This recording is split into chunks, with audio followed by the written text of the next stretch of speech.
नमस्कार, मैं हूं ज्ञानेंद्र मिश्रा और आप देख रहे हैं शेर आजमी न्यूज। सबसे तेज और सबसे सटीक खबर देखने के लिए बने रहिए शेर आजमी न्यूज के साथ। अब खबर विस्तार से। दीदारगंज में किया जाएगा चौतरफा विकास, भूपेंद्र सिंह मुन्ना। जी आपको बता दें कि आजमगढ़ दीदारगंज बसपा प्रत्याशी भूपेंद्र सिंह मुन्ना ने आज शेर आजमी के संवाददाता से हुई बातचीत में भाजपा और सपा को एक दूसरे का पूरक बताया। उन्होंने कहा कि आज उत्तर प्रदेश की जो दशा है उसका जिम्मेदार वर्तमान सरकार है। वर्तमान सरकार ने विकास के नाम पर लोगों को सिर्फ ठगने का काम किया है। विकास के वादे तो किए गए लेकिन विकास कहीं नजर नहीं आया। नजर आया तो सिर्फ हिंदू और मुसलमान, मंदिर और मस्जिद की बेबुनियादी बातें, लेकिन जनता अभी के झांसे में नहीं आने वाली। और यही कारण है कि उत्तर प्रदेश की जनता आशा भरी निगाहों से बसपा सुप्रीमो बहन कुमारी मायावती जी की तरफ देख रही है और आने वाले विधानसभा चुनाव में उत्तर प्रदेश की जनता एकजुट होकर बसपा सुप्रीमो बहन कुमारी मायावती जी को मुख्यमंत्री बनाएगी। क्योंकि जनता जानती है जब 2007 में बहन कुमारी मायावती जी की सरकार रही, उसमें युवाओं को रोजगार, शिक्षा व्यवस्था, कानून व्यवस्था को अगर सुधारने का कोई काम किया था तो वह बसपा सुप्रीमो बहन कुमारी मायावती जी ने किया था। आज हमारे उत्तर प्रदेश के युवा बेरोजगार हैं, अत्याचार लगातार बढ़ रहा है, स्वास्थ्य व्यवस्था पूरी तरह से चौपट हो चुकी है, शिक्षा के नाम पर लोगों को सिर्फ लूटा जा रहा है। इन सब बातों को जनता पूरी तरह से समझ चुकी है और आने वाले 2022 विधानसभा चुनाव में उत्तर प्रदेश की जनता अपना एक बार फिर विश्वास बहन कुमारी मायावती जी के ऊपर दिखाएगी और हम आजमगढ़ की 10 विधानसभा सीटें ही नहीं बल्कि पूरे उत्तर प्रदेश में प्रचंड बहुमत के साथ अपनी सरकार बनाएंगे। साथ हमसे बात करने के लिए दीदारगंज विधानसभा से बहुजन समाज पार्टी के प्रत्याशी मुन्ना सिंह मौजूद हैं। आइए हम उनसे पूछते हैं कि 2022 के इलेक्शन में किसकी सरकार बनेगी। देखिए, अब हम तो दलितों पिछड़ों को और बहुजन समाज पार्टी में भी है, बहुजन समाज पार्टी में बहुत ईमानदारी से पिछड़ों का भी है। आप देख रहे हैं कि जिस तरह से हमारे दल ने कैंडिडेट किया है, यही पिछड़े को भी दिया है, सामान्य वर्ग को भी दिया है, मुस्लिम भाई को भी दिया है, दलित को भी दिया है। तो हमारे दल ने तो सभी समाज के लोगों को सम्मान दिया है। सर्वजन हिताय सर्वजन सुखाय की बात करती है हमारी पार्टी। हमारे दल में तो आजमगढ़ में आप देखिए कि सभी समाज के यादव भाई को भी टिकट है, मुस्लिम भाई को भी टिकट है, हमारे समाज से भी आप देख लीजिए फॉरवर्ड से भी हमको टिकट है। तो यहाँ तो सबको जोड़ के चलने की बात है, हम लोग किसी एक जात की बात नहीं। अभी यूपी के मुख्यमंत्री योगी आदित्यनाथ जी कल गोरखपुर में एक दलित परिवार के घर गए, वहाँ खाना खा रहे हैं। तो दलितों की ऐसी जो सबसे बड़ी पार्टी कौन है और क्या ये जो दलित ओबीसी और पिछड़ों की बात हो रही है, कहीं ना कहीं दलितों को साधने की कोशिश की जा रही है सपा की तरफ से, बीजेपी। किसी के घर खाना खा लेने से किसी का हितैषी नहीं हो जाता। हमारा जिससे व्यवहार है हम वहाँ खाना खाएंगे, जिस समाज में जाएंगे वहाँ खाना खाएंगे, हमारा जिससे रिश्ता है उस परिवार में जाएंगे खाना खाएंगे। तो एक व्यवहार है। राजनीति में ये सब दिखावे की चीज़ें होती हैं। अभी आप लोगों ने राजनीति में बहुत तरह का प्रयोग देखा है।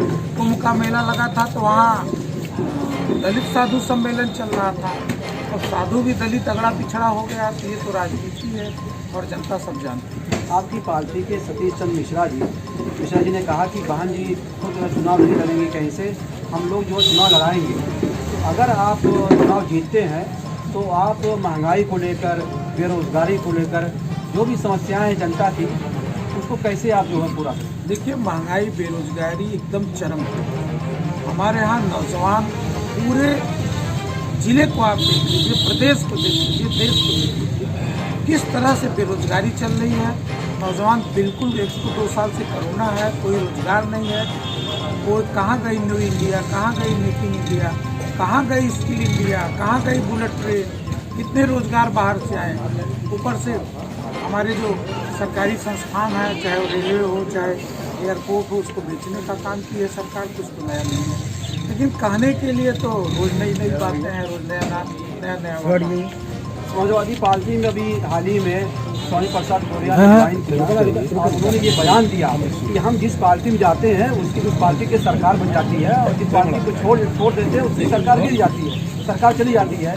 और जो हर्ष जो है मायावती जी का हुआ वही हर्ष बीजेपी का होने वाला है। तो देखिए, जब ये चुनाव का समय आता है तो इस तरह का प्रयोग होता है। इसके पहले आपने देखा कि जब सारी मलाई काट लिए बहुजन समाज पार्टी ने, तो बहुजन समाज पार्टी से भाजपा में चले गए। अब जब भाजपा में 5 साल सरकार में रहते हुए कि दलित के और पिछड़े के बहुत बड़े हितैषी थे, तो पहले इस्तीफा इनको दे देना चाहिए था। इस्तीफा इनको पहले देकर के लड़ाई लड़नी चाहिए थी।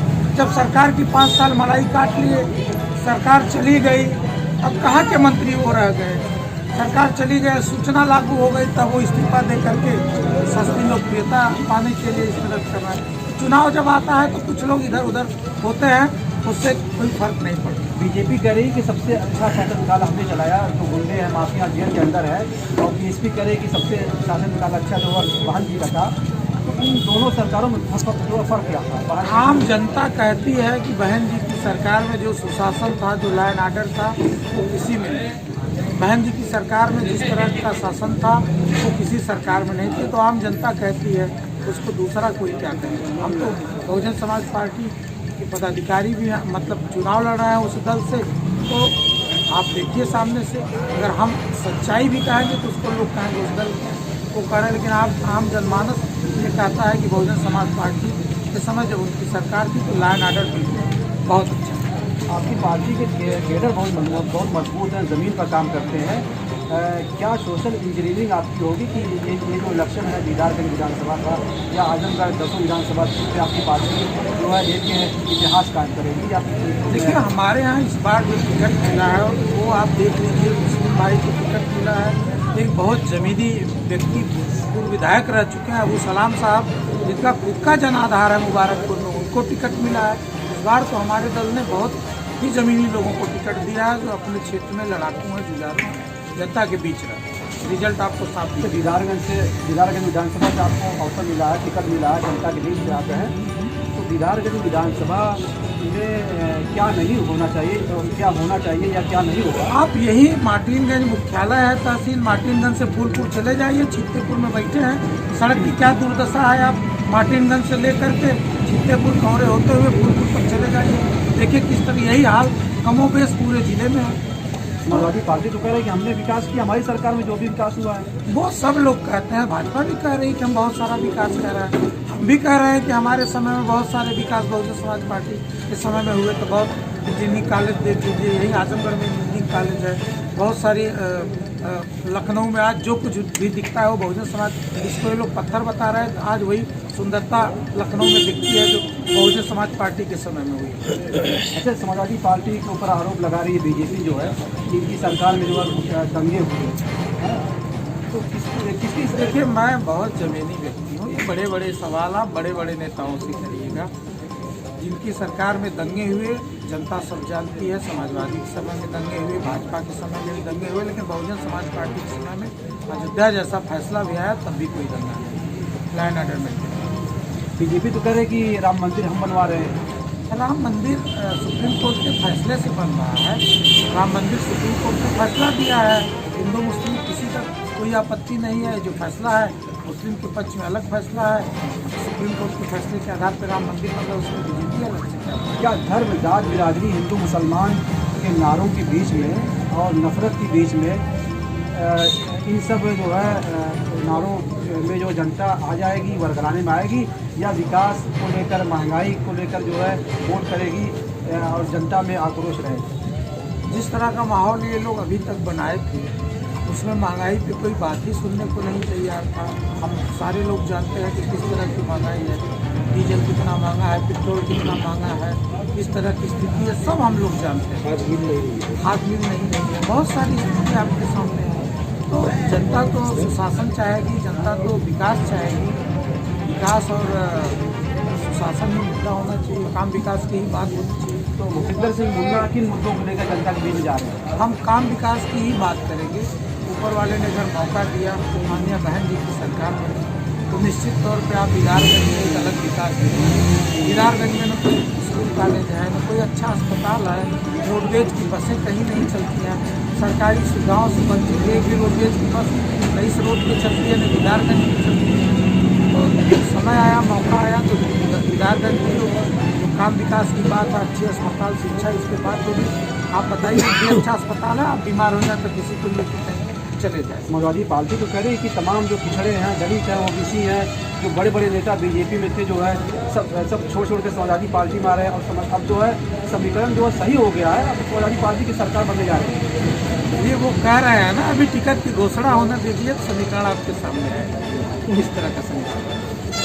ये थे दीदारगंज विधानसभा से भूपिंदर सिंह मुन्ना जी, जो बहुजन समाज पार्टी के प्रत्याशी हैं और इनका काफ़ी जो है राजनीतिक जो है अनुभव है और विधानसभा दीदारगंज में सियासी प्रसाद कैसे बिछाई जाए और चुनाव को कैसे जीता जाए, ये एक पुराने रणनीतिकार भी हैं।